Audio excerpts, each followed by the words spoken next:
महाराज क्यों? मुनि श्राप जो दीन्हा अति भल कीन्हा, मुनि श्राप जो दीन्हा अति भल कीन्हा, परम अनुग्रह में माना। मुनि श्राप जो दीन्हा अति भल कीन्हा, परम अनुग्रह में देखा बड़े लोचन हरि भव मोचन, यह लाभ शंकर जाना। बिनती प्रभु मोरी मैं अति भोरी, नाथ न मागम बरियाना। पद कमल परागार से अनुरागा, मम मन मधुप करे पार। जय पद सुर सरिता परम तुलेता, प्रगट भये शिव शेष धरी। सोई पद पंकज जय पूज तया जम, सिरय धरऊ कृपाधरी। भात सिधारी गौतम नारी, बार बार हरि चरण परी। जो अति मन भावा सो बर पावा, गई पति लोग आनंद भरे। गई पति लोग आनंद भरे। अस प्रभु दीन बंधु हरि, और कारण रहित दयाल। तुलसीदास सटता ही भजो, और छाड़ी कपट जंजाल। सारे कपट और जंजाल को त्याग करो, हरि शरणम उनकी शरण में व्यक्ति को जाना चाहिए। धीरे धीरे वृद्धि विकास होता है। जनकपुर से संदेशा आया, गुरु जी का आदेश भया कि राम और लक्ष्मण दोनों लोग मिथिला चले। वहां पहुंचते हैं, जनक जी कहते हैं कि प्रभु ये दोनों बालक कौन हैं? विश्वामित्र जी बताते हैं कि ये दोनों राम और लक्ष्मण हैं, दशरथ के पुत्र हैं और हमारे साथ ये आए हैं। जनक जी देख करके बहुत ही आनंदित होते हैं। भगवान राम गुरु से आदेश पाकर लक्ष्मण जी के साथ नगर को दिखाने ले जाते हैं। धनुष यज्ञ हो रहा था, जिसमें राम ने शिव के धनुष को तोड़ा। आज भगवान कृष्ण का जन्म होना है, इसलिए कथा को जल्दी जल्दी वहां तक हमें ले चलना है। आप लोगों का साथ प्यार बना रहे, कथा वहां तक चलेगी। धनुष यज्ञ हुआ, जिसमें राम ने शिव के धनुष को तोड़कर सीता से विवाह किया, भरत ने मांडवी से विवाह किया, लक्ष्मण ने उर्मिला से विवाह किया, शत्रुघ्न ने श्रुति कीर्ति से विवाह किया। अयोध्या वापस आए। एक दिन राजा दशरथ ने शीशे में अपना चेहरा देखा और सोचने लगे, श्रवण समीप गए सीत के सा, अमन हूँ जरटपन अस उपदेशा। नृप जुबराज राम कऊ देहु, और जीनम जीवन जन्म लाभ किन के हूँ। आज राजा के मन में विचार आया, ये सारा राजपाट अब राजा राम को सौंप दूं और मैं वानप्रस्थ आश्रम में चला जाऊं, भगवान का भजन करूं। लेकिन विधि का विधान कुछ और ही था। महाराजा दशरथ के द्वारा तिलक की सारी तैयारियां हो रही थी। देवताओं के द्वारा सरस्वती मैया के माध्यम से मंत्रा की बुद्धि भ्रमित हुई और मंत्रा की मंत्रणा को पा करके कैकेयी को भवन में जाकर लेट जाती है और महाराजा दशरथ से वरदान मांगती है। वरदान में क्या मांग रही है? सुनो प्राण प्रिय भावत जी का, और देहु एक बर भरत टीका। मांगो दोसर बर कर जोरी, और पूर्वनाथ मनोरथ मोरी। दूसरे बर में क्या मांगी? तापस वेश विशेष उदासी, और 14 बरिस राम वनवासी। राम लक्ष्मण सीता के साथ वन में निवास करने लगे। गंगा के किनारे केवट चरण धोकर नाव में बैठाकर उस पार नाव उतारता है। जब राम नाव को उतराई देने लगते हैं तो वह नाविक उतराई नहीं लेता है। मां जानकी अपने मुदरी को उतार करके देने लगती है। विवाह की मुदरी है। पियहि कियसिया जानी निहारी, और मन मुदरी मन मुदित उतारी। करे धीरे धीरे केवट नहीं ले रहा है, पाल उतरते हैं। प्रभु से कहता है वह केवट, ऐ प्रभु मैं आपको सुरसरी के पार उतारा है और आप उस भवसागर से पार मुझे उतार दीजिएगा, बस इतना ही करिएगा। सुमंत को वापस भेजते हैं। दशरथ का मरण होता है। भरत जी चित्रकूट आते हैं। लौटाने के लिए अत्रि आश्रम में भरत जी का जाना तथा पंचवटी में निवास करना, सीता हरण, सबरी पर कृपा, सुग्रीव मित्रता, बाल वध, सीता खोज, श्री हनुमान जी और विभीषण मिलन, लंका दहन, राम रावण संग्राम, विभीषण को राज तिलक, सीता लंका में 14 महीना, सीता लंका में 14 मास 10 दिन रही हैं। अयोध्या पुनरागमन, राम का राज तिलक हुआ। बोले श्री रामचंद्र सरकार की जय। संत बलवंत हनुमंत लाल की, श्रीमद् भागवत महापुराण की। समय हो रहा है धीरे धीरे कन्हैया के आने का, इसलिए हम लोग चलते हैं। परीक्षित ने कहा है प्रभु आप सूर्य और चंद्रवंशों का वर्णन विस्तार से सुनाया। आपने कहा कि श्री कृष्ण भगवान मेरी माता के गर्भ में ब्रह्मास्त्र से मेरी रक्षा किए थे।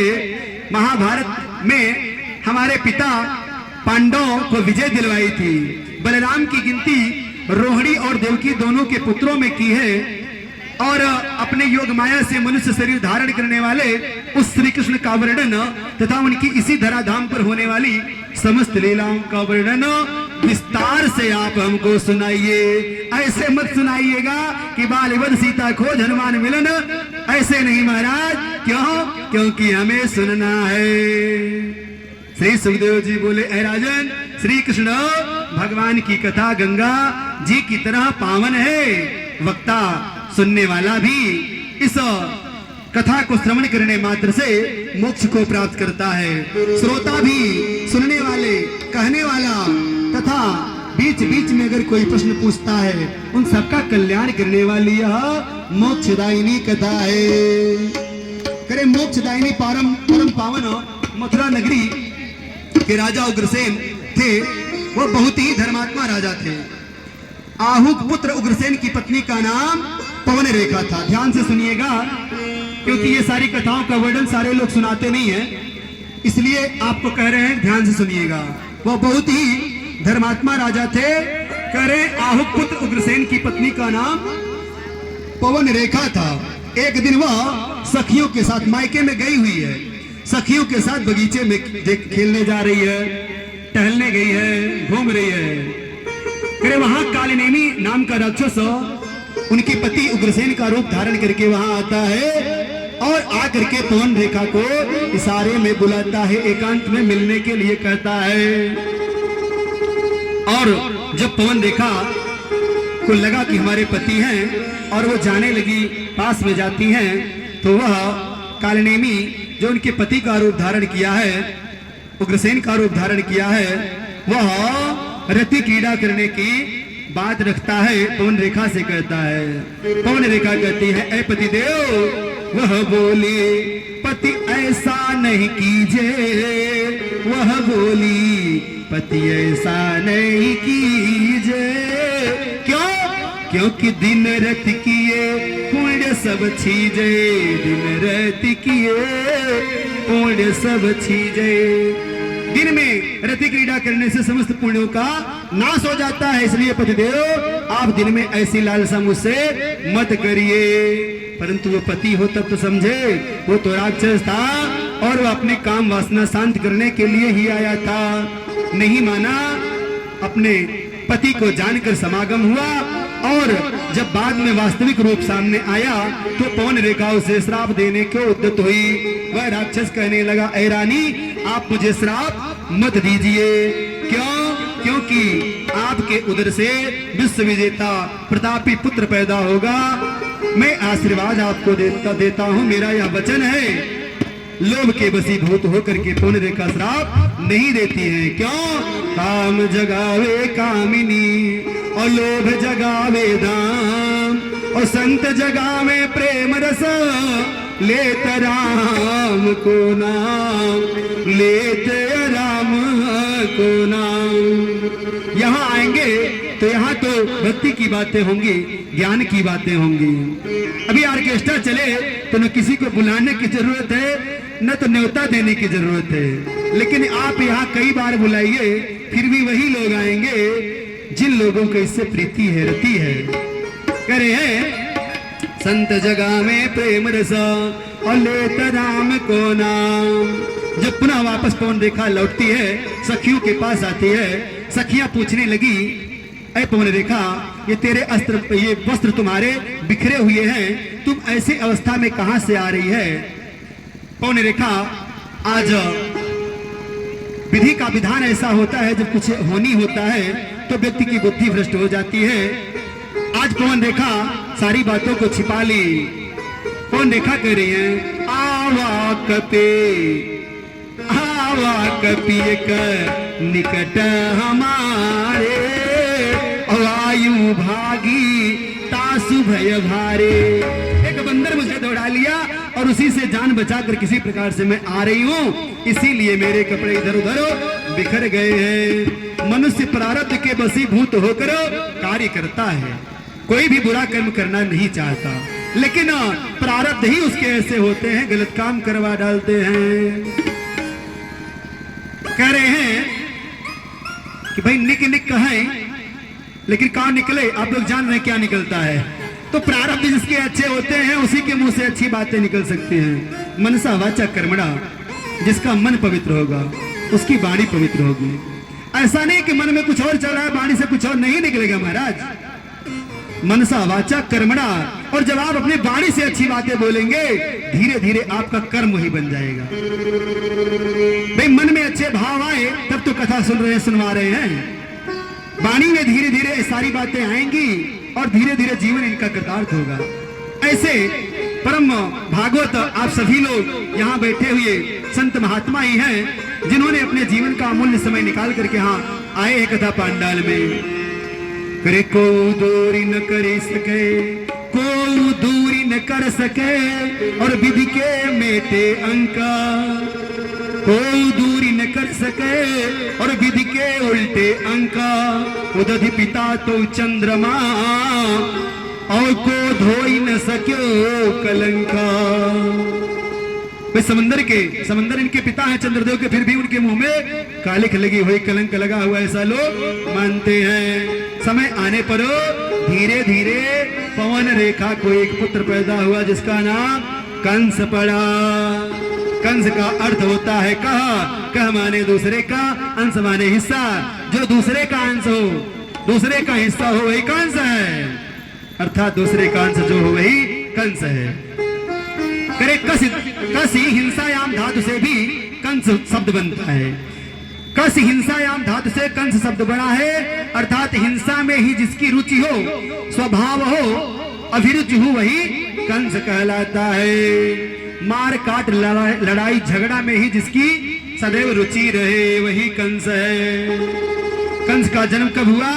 भादो माह में अपनी मां को अत्यंत कष्ट दे करके हुआ। बगीचे वाली घटना याद करके पवन रेखा कंस को काश आप लोग जान रहे, काश में लपेट करके ले जा करके यमुना जी में फेंक देती है। यमुना जी के दूसरे तट पर स्नान कर रहे महाराजा सूरसेन को वह बहता बहता जाकर के मिलता है। उन्होंने ही उनका लालन पालन किया। धीरे धीरे समय बीतता गया। जब कंस बड़ा हुआ, एक दिन नारद ऋषि उनसे जाकर के मिलते हैं और उसको सारी वास्तविक बात बताते हैं कि तू सूरसेन का बेटा नहीं है, तो तुम्हारे पिता वहां हैं, और सारी वास्तविक बातें बता देते हैं। मथुरा के राजा उग्रसेन तुम्हारे पिता हैं। तो वह मथुरा आकर के अपने माता पिता से मिलता है और वहां रहने लगता है। करे धीरे धीरे समय बीतने लगा और वह बड़ा हो गया। कंस बहुत उत्पात करने लगा, यज्ञ हवन इत्यादि को विध्वंस करता, ब्राह्मणों को सताने लगा, गौओं को सताने लगा। इस प्रकार से वह विभिन्न प्रकार के उत्पात करने लगा। असुभ्रष्टे आचारा धा संसारा, धर्म सुनिय नहीं काना, तेहि बहुविधि त्रासई देश निकासई जो कह वेद पुराण तेई बहु बुध त्रासई देश निकास जो कह वेद पुराण असभ्रष्ट अचारा संसारा धर्म सुनिए नहीं। अब सभी लोग परेशान होते हैं उसके उत्पात से।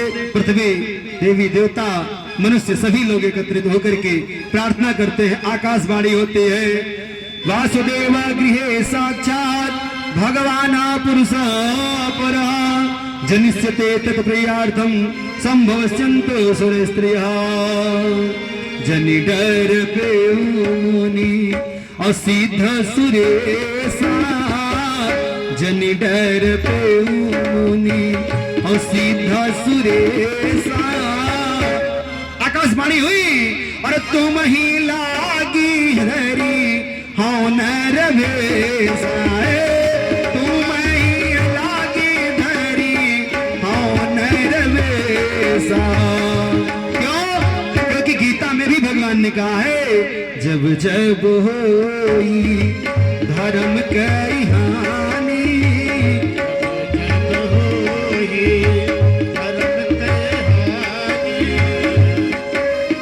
जब जब होई धर्म कई हानि ओ बारहैया सूरा अधम अभिमानी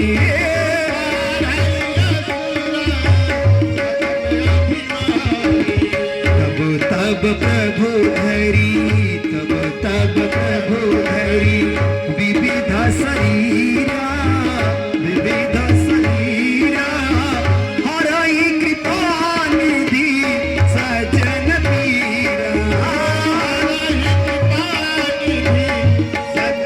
पीरा कंस का अत्याचार इतना बढ़ गया करे मगध देश एक रोज सिधारा और मगध नरेश जरासंध को जाई हरावा। वह गया मगध नरेश जरासंध को हराया और हरा करके उनकी दो पुत्रियां थी। जरासंध की दो पुत्रियां करे दोनों पुत्रियों का नाम अस्ति और प्राप्ति दोनों से विवाह कर लिया।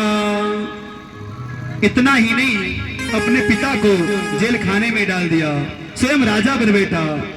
कंस ने अपने चाचा की पुत्री देवकी का विवाह सूरसेन के पुत्र सत्यवादी वसुदेव के साथ बड़ी धूमधाम से किया। बहुत सारा दहेज दिया। हय चंदन हेम पटा और रतनयन कनदीन याचक सब परितोष के विदा बहिन कर की। अपने बहन की विदाई कर रहा है। लोक में बड़ी जगह हंसाई हो रही है। आज वह कुछ अच्छा काम करना चाह रहा है। सारे लोग देख रहे हैं भाई चाचा की लड़की की शादी इतना धूमधाम से कर रहे हैं कंस। वाह भाई वाह।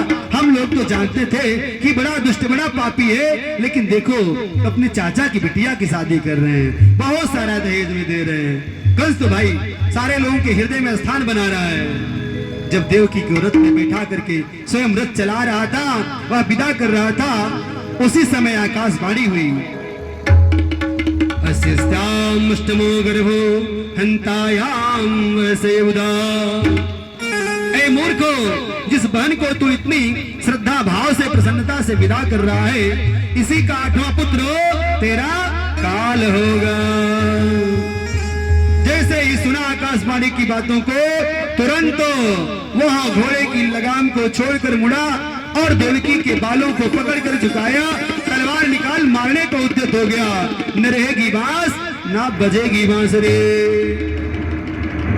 वसुदेव जी सोचने लगे अब क्या करें। अभी तो मैं नया विवाह करके आ रहा हूँ और ये तो इतना दुष्ट इतना पापी है किसी की बात को नहीं मानेगा। अब तो मेरी पत्नी को मार ही डालेगा। पति का धर्म है अंतिम समय तक पत्नी की रक्षा करें। वसुदेव जी सोचने लगे इस समय मुझे करना क्या चाहिए। वसुदेव जी बड़े ही धर्मात्मा बड़े ही बुद्धिमान कहने लगे ऐ कंस तू इसे छोड़ दे। क्यों नारी की हत्या करेगा तुझे पाप लगेगा। तुझे कष्ट दुख और डर इसके वंश से है इसके पुत्र से है। जितने भी पुत्र इसके होंगे मैं तुझे ला करके दे दूंगा। जब अंतिम समय जाने ले व्यक्ति कि मृत्यु निकट है, मेरे प्राण बचने को नहीं है, ऐसा कुछ उपाय करना चाहिए, कुछ ही समय मांग लीजिए, हो सकता है विधाता की कोई और मर्जी हो। कहने लगे, नारी निंदा मत करो, नारी नर की खान, और नारी से पैदा हुए और ध्रुव प्रहलाद समान। अगर नारी नहीं होती तो हम आप नहीं होते, इसलिए नारी की निंदा मत करिए, नारी की हत्या मत करिए। महाराज मैं आपको वचन देता हूं, जितने भी पुत्र होंगे मैं ला करके आपको दे दिया करूंगा। प्रथम पुत्र पैदा हुआ, ले जा जेल खाने में डाल देता है। प्रथम पुत्र जब पैदा हुआ तो वसुदेव लेकर के आते हैं और कंस को दे देते हैं। कंस कहता है, वसुदेव तू अपनी बात का पक्का है, जा, मुझे इस पुत्र से कोई डर नहीं है, तू ले जा, और जब 8वां पुत्र तुझे होगा तो उसे ला करके मुझे दे देना। वो लेके जा ही रहे थे, उधर से नारद ऋषि आ गए, महाराज अनर्थ कर रहे हैं। एक कमल पुष्प उठाते हैं, बताते हैं, गिनिए महाराज, इधर से गिनेंगे 1 2 3 4 5 6 7 8, यहां से गिनेंगे फिर भी 8, पहला भी 8वां हो सकता, तीसरा भी 8वां, दूसरा भी 8वां, कोई भी 8वां बन के आ सकता है। अरे वाह नारद ऋषि, आप तो बड़े समय पर आए, बुलाओ तुरंत वसुदेव को। तुरंत वसुदेव को बुलाया जाता है और बच्चे को लेकर के शिला पर पटक कर मार डालता है। धीरे धीरे समय बीतता गया, ऐसे 6 पुत्रों की हत्या वह कर डालता है। करे हैं 7वें में जब भगवान करे 7वें में जब बलराम जी गर्भ में आए, तब भगवान ने अपनी योग माया से उस गर्भ को माता रोहिणी के गर्भ में स्थापित कर दिया और योग माया को यशोदा के गर्भ से उत्पन्न होने को कह दिया और स्वयं देवकी के गर्भ में आने का वचन दिया। एक गर्भ से दूसरे गर्भ में खींचने के कारण, संकर्षण होने के कारण, महाबली होने के कारण बलराम ऐसा उनका नाम पड़ा। संसार को आनंदित करने के कारण इनका नाम राम भी बलराम को कहा जाता है। जब देवकी के गर्भ में श्री नारायण आने को हुए, ब्रह्मादि देवता उनकी स्तुति करने लगे। कन्हैया को जो तैयार किए हैं, तैयार किए ही रहेंगे, वो पल आने ही वाला है।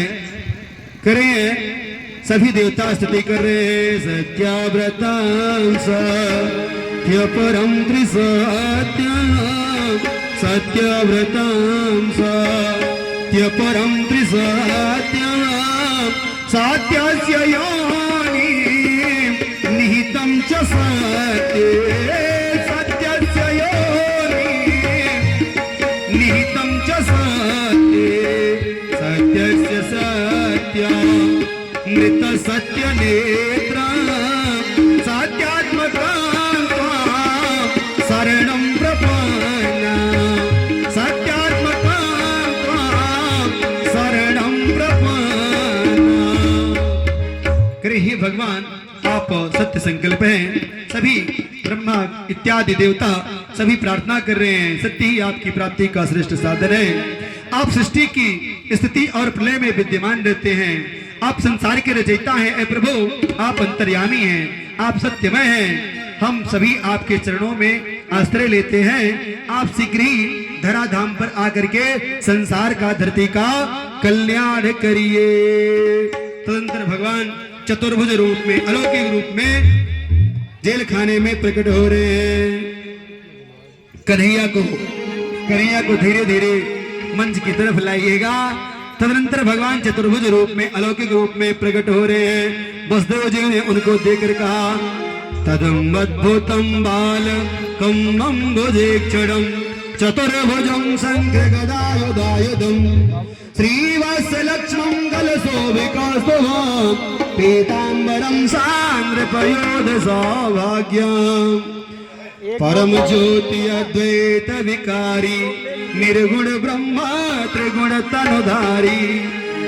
मैया कहने लगी, कंसासुर त्रासत निशिघोरा, हरौ नाथ मम संकट मोरा। देवकी की आंखों में आंसू आ गया, अश्रुधारा बहने लगी, रोती हुई बोलने लगी देवकी, ऐ प्रभु, मुझे भय है कि कहीं वह दुष्ट कंस आपको भी न मार दे। श्री भगवान ने कहा आप स्वयंभू मनवंतर में सुतपा नाम के प्रजापति और आप प्रश्नि नाम की पत्नी थी। उस समय आप 12 वर्ष तपस्या करके वरदान में मुझ जैसा पुत्र प्राप्ति का आपने वरदान मांगा था।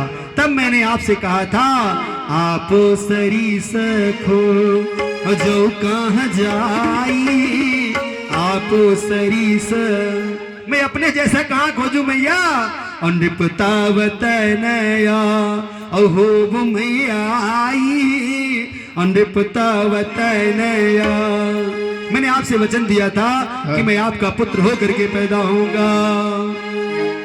करें दूसरे जन्म में आप कश्यप और अदिति थे, तब भी मैंने वामन के रूप में आपके गर्भ से अवतार लिया था। हे माता, इस समय ये वसुदेव और आप देवकी के रूप में हैं। अब मैं श्री कृष्ण के रूप में जन्म लेने चल रहा हूँ, अवतार लेने चल रहा हूँ। तो चतुर्भुज रूप इसलिए मैंने आपको दिखाया जिससे आपको यह विश्वास हो जाए कि मैं ही वो ईश्वर हूँ। मैं अपने वचन को आज सत्य करने के लिए आपके गर्भ से आ रहा हूँ। मैया कहने लगी प्रभु ये अपना रूप त्यागिए। हरि करे नाम से हृदय जिसका कांप जाता है, ऐसा समय ऐसा काल है। आज वह समय बड़ा ही सुंदर हो गया। देखिए भैया